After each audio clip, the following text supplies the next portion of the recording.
नमस्कार, मी दीपक जाधव, नाशिक. तर बघा, आज नाशिक पासून ते नाशिक शिन्नर घोटी ते पुण्यापासून सासवडपासून ते सरळ अगदी रत्नागिरीपर्यंत, राधानगरीपर्यंत असं एक म्हणजे पश्चिम घाटावरच जी काही कोकण संपल्यानंतर जी डोंगराची रांग असते सह्याद्रीच्या, त्याच्यावरतीच एक मोठा पट्टा 600-700 किलोमीटरचा हा अचानक दुपारी तयार झाला. तर त्याच्यामुळे ठिकठिकाणी दुपारनंतर मेघगर्जनेसह पावसाची शक्यताही आहे. तर आज 18 तारीख, आज राज्यामध्ये अगदी मराठवाड्याच्या भागात दुपारनंतर पावसाची शक्यता ह्या चंद्रपूर, गडचिरोली त्या भागात आहे. तटवर्ती भागात शक्यता आहे. परंतु बघा मित्रांनो, जे GEM मल्टीस्केल मॉडेल जे आहे त्याच्यानुसार आज ठिकठिकाणी पाऊस होऊ शकतो. उद्या 19 तारीख जरा रिक्स वाटते. रिक्स फॅक्टर म्हणजे नाशिक जिल्ह्याकरता तसं जर बघितलं तर इतर जिल्ह्याच्या तुलनेत पाऊस कमी आहे. परंतु स्थानिक वातावरण तयारच होईल उद्या 19 तारखेला. 19 तारखेला दुपारनंतर वातावरण तयार होईल. त्या काळात गव्हाची कापणी मी आधीच अलर्ट दिलेला आहे की गव्हाची सोंगणी करून घ्या.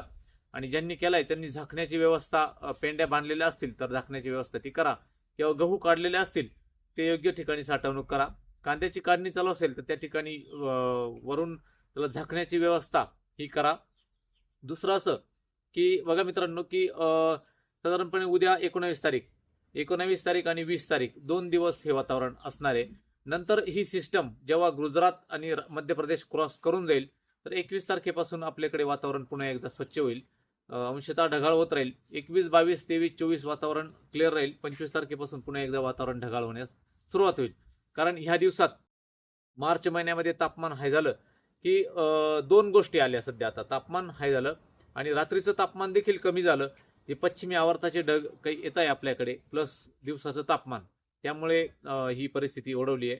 आता रात्रीचं तापमान आज खाली असेल, थोडं पहाटेच्या वेळेस दव देखील पडण्याची शक्यताही आहे. हा अंदाज सगळ्यांनी लक्षात घ्या. आणि दुसरं असं की 2 दिवस 19, 20 आणि हे 2 दिवस वातावरण असे असेल.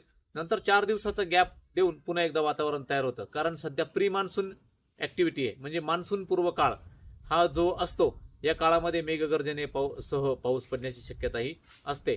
अन्यथा इतर राज्याच्या तुलनेत उत्तर महाराष्ट्राकडे जरी पावसाच्या शक्यता कमी असल्या तरी WD जे पश्चिमी विक्षोभ मी काल जे बोललो होतो तो जर आला तर त्यामुळे पावसाची शक्यता निर्माण होण्याची शक्यताही असते.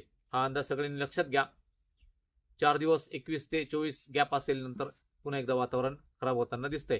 म्हणून मी आधीच बोललो होतो की गव्हाच्या सोंगण्या असेल, कांद्याच्या काढणी असतील, ह्या वेळेवर करा आणि झाकण्याची व्यवस्था त्या ठिकाणी करा. आणि मेघगर्जनेसह पाऊस पडतो, त्यामुळे ह्या वसंत ऋतूच्या या आगमनामध्ये ज्या विजा पडतात, विजांपासून पाऊस ढग आल्यानंतर जर विजांचे वातावरण असेल तर त्या ठिकाणी सुरक्षित ठिकाणी घरामध्ये थांबा. धन्यवाद.